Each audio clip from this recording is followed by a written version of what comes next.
అవసరం. ఆ రైట్. విధంగా మనం చేయాలన్నది నా అభిప్రాయం. సంజయ్ గారు, ఇప్పుడు ఏదైతే సరే గతంలో నేరుగా యుద్ధం చేయలేక ప్రాక్సీ వార్ మొదలుపెట్టింది పాకిస్తాను. సో దాంట్లో ఇప్పుడు తాజాగా జరిగిన ఆపరేషన్ సింధూర్ తర్వాత పాకిస్తాన్కి కాళ్ళబేరానికి రావడం తప్ప వేరే మార్గం లేదు. సో ఆ తరువాత జరుగుతున్న పరిణామాలుగా చూడాలి వీటిని. అంటే ఉన్న స్లీపర్ సెల్స్ ఏమన్నా యాక్టివేట్ కావడము, లేకపోతే దీనికి మరి ఏ యుద్ధం అంటారో, ఇది కొత్త యుద్ధతంత్రమా, దీనికి ఏమన్నా పేరుందా? అంటే రెండు రకాలు, ఈ సోషల్ మీడియా వేదికగా జరిగేవి, సరే ఆఫ్లైన్లో ఉండే వాటి గురించి ఎలా జేడీ గారు చెప్పారు, వాళ్ళు ఎలా మనం అప్రమత్తంగా ఉండాల్సిన అవసరం ఎక్కువ ఉంది. ఎందుకంటే ఇప్పుడు బయటపడిన వాళ్ళలో స్టూడెంట్స్ రూపంలో ఉన్నారు, సెక్యూరిటీ గార్డుల రూపంలో ఉన్నారు, మెకానికల్ రూపంలో ఉన్నారు, బ్యూటీషియన్స్ రూపంలో ఉన్నారు, రకరకాల వ్యవహారాలు.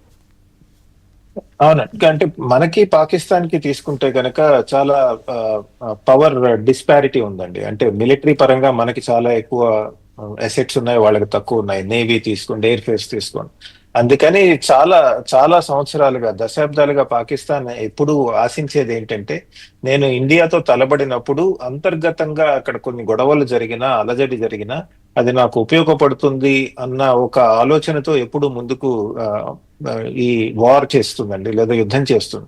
ఉదాహరణకి మీరు 1965 వార్ తీసుకోండి, ఇండియా పాకిస్తాన్ కి మధ్య జరిగింది. అప్పుడు వాళ్ళు ఏం ఆశించారంటే, మనము కొంతమంది ఉగ్రవాదుల్ని బార్డర్ క్రాస్ చేసి కశ్మీర్ లోకి పంపిస్తే స్థానికంగా ఉన్న ప్రజలు వాళ్ళతో కలిసి తిరగబడి ఒక యుద్ధ వాతావరణం నెలకొన్నప్పుడు మనకు సహాయపడితే మనం అప్పుడు కశ్మీర్ ని కైవసించుకోవచ్చు అని వాళ్ళ ఒక ఆలోచన వచ్చిందండి వాళ్ళకి. అది ట్రై చేశారు. ట్రై చేస్తే ఏమైంది, అది అట్లా వర్కౌట్ కాలేదండి.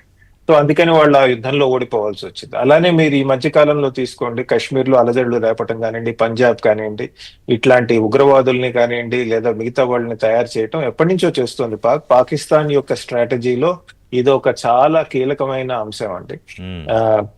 స్ట్రాటజీ ఆఫ్ 1000 కట్స్ అంటారండి. అంటే ఒక ఏనుగును ఒకటేసారి చంపలేము, 1000 సార్లు కోస్తే గానీ అది సావదు అని. ఓకే. సో అలానే ఇట్లాంటి స్ట్రాటజీలో ఇది ఒక చాలా క్రిటికల్ అంశం అండి.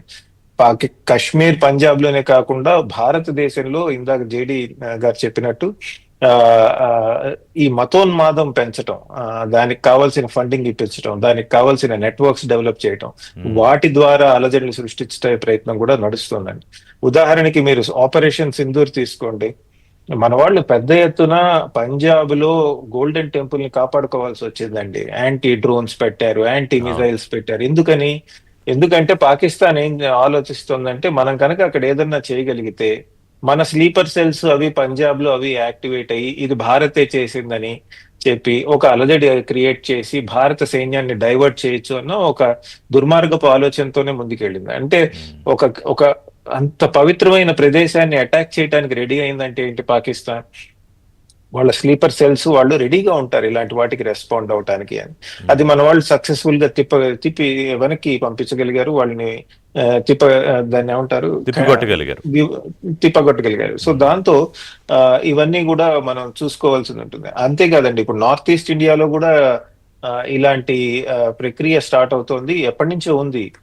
ఉదాహరణకి ఉల్ఫా కానివ్వండి, United liberation front of Assam కానివ్వండి, నాగా మిలిటెంట్స్ కానివ్వండి, ఒకప్పుడు మిజో లిబరేషన్ ఫ్రంట్ కానివ్వండి, వీటన్నిటికీ కూడా అప్పట్లో పాకిస్తాన్ బంగ్లాదేశ్ ద్వారా ఇచ్చేదండి. షేక్ హసీనా ఉన్నంత కాలం అలాంటి వాళ్ళ ఆటలు సాగలేదు. కానీ ఈ మధ్య కాలంలో ఈయన కొత్త ప్రభుత్వం వచ్చి మొహమ్మద్ యూనిస్ అధికారంలోకి వచ్చిన తర్వాత మళ్ళీ ఇవన్నీ మళ్ళీ వీళ్ళంతా ఒక ముఠా, ఒక బ్యాచ్ గా తయారయ్యారుగా.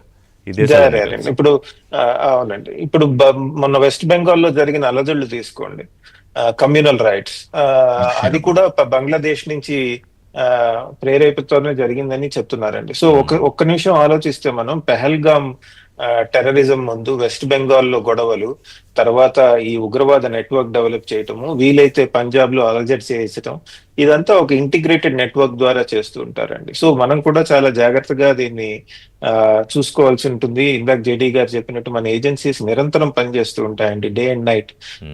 మన ప్రజలు కూడా దీనికి సహాయం చేయాల్సి ఉంటుంది. ఉదాహరణకి కార్గిల్ వార్ తీసుకోండి. కార్గిల్లో ఫారిన్ ట్రూప్స్ లేదా పాకిస్తాన్ నుంచి వచ్చిన ట్రూప్స్ చొరబడుతున్నాయని చెప్పింది ఎవరు? అక్కడ ఉన్న గొర్రెల కాపరి. ఆయన వచ్చి చెప్పి సెక్యూరిటీ ఫోర్సెస్ కి చెప్పాడు, ఇదేదో తేడాగా ఉందండి, వీళ్ళెవరో మన సోల్జర్స్ లాగా లేరు అని.